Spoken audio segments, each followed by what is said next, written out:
Hello Techies. So today in this video we will discuss about the types of capacitors and its application.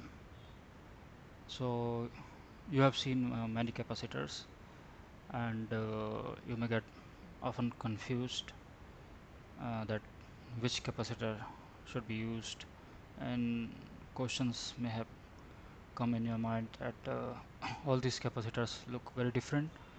uh, which capacitor should be used on what application? For example, we see here lots of different types of capacitors. We see this red one capacitor, what this is.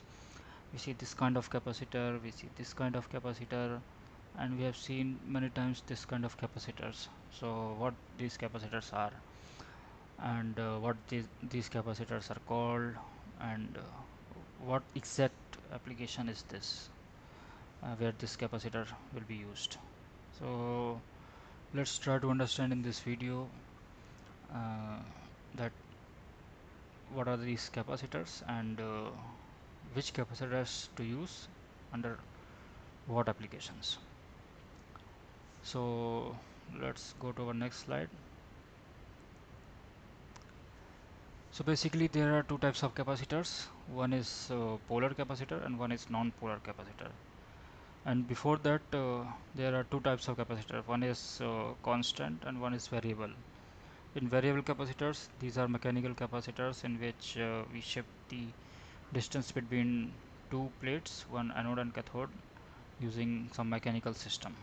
So that is manual, but it includes lot of complexities and is hardly used in any of the applications today. So constant capacitors are generally used. Under constant capacitors, there are two types of capacitors. One is non-polar and one is polar. So non-polar capacitors are those capacitors in which there is no polarity. These are fabricated in such a way that they don't contain any uh, polarity if subjected to any voltage stress.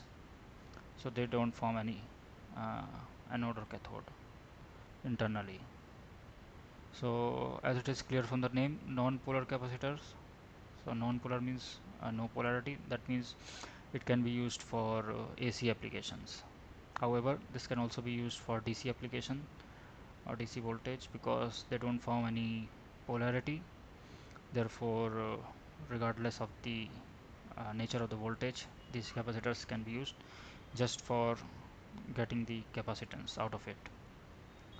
So under non-polar capacitors, there are two types of caps. Um, One is ceramic and one is film. In film, there are multiple types. For example, one is film capacitor, one is mica, paper, air capacitor, ceramic capacitor. So two capacitors are widely used. One is film and one is ceramic. So what you see on the right is ceramic capacitors. So these are called MLCC or multi-layer capacitor, and these are made of ceramics actually, and these contain internal ceramic layers. Ceramics are used as a dielectrics internally and are coated and again put it in parallel and combined together with uh, some kind of metal. Most probably these are aluminum, or could be lead also. Mostly lead, I guess. I'm not sure. Okay, and the capacitors that you are seeing on the left side are film capacitors, and ceramics also. This is ceramic, this is ceramic, this is ceramic, this is film capacitors. um, the advantages of using um, non-polar capacitor is that they have low ESR and low ESL. That means they have low parasitics. So that is the advantage. However, they have some disadvantage. For example, they are not built for high voltage application, and they are they have voltage biasing conditions, not good. That means when you are subject capacitor to voltage, the capacitance changes, and that means they have higher tolerances on changing voltage. So these are the disadvantage. So as you can see, these are the film capacitors. All these kind of, so it's very clear to see whenever you see the capacitors, it is quite understandable that these are film capacitors. Since they have low ESR, low parasitics, therefore this can be used for analog circuits, because analog circuits include AC voltages or frequency based voltages, and also these are very good to use for communication circuit also. And you might have seen also that if you open some old radio or television, you will get most of the time film capacitor. These film capacitors are also called as polyester capacitor. So polyester is the most famous name in the market, and after that film for this cap. The next capacitor comes is polar cap. So what is it, as it is clear from the name, polar capacitors, they have polarity. So that means they are built in such a way that when subjected to voltage, they form polarity, and these polarities remain same during the life. And making these capacitors or fabricating or manufacturing is quite complicated, as it contains anode, cathode, and they also have electrolytic in it. So that's why most of the time these capacitors are also called as electrolytic capacitors. And you might have also seen that in DC voltages or DC circuit applications, these are used. For example, when you do boost PFC operation in the DC link, you use for electrolytic capacitors, not the AC capacitors or film capacitors. The advantage is that they have higher voltage and lower size.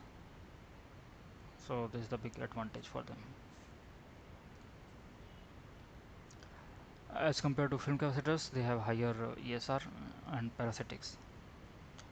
They have less life as compared to film capacitors. Electrolytic capacitors are often comes under polymer aluminum tantalum.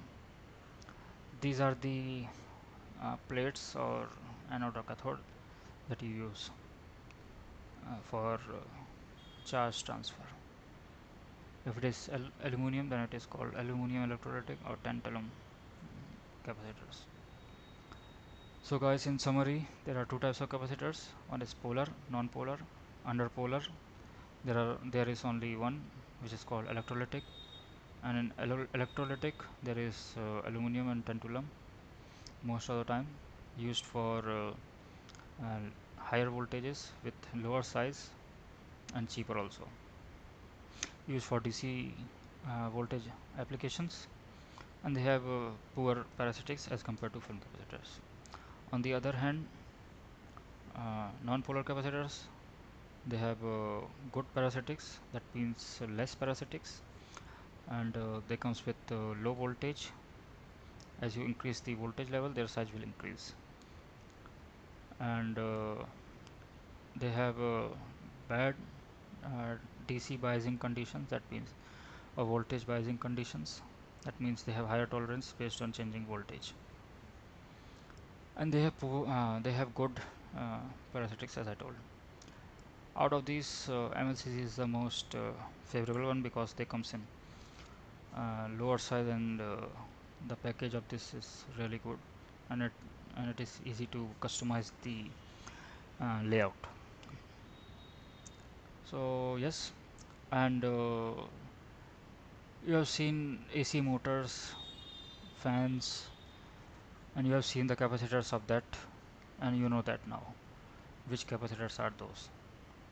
Are those electrolytic or film? Definitely film. So next time when you see any capacitors, you first see their application, you see their voltage level, and then you decide which capacitors will be used here. So thank you guys.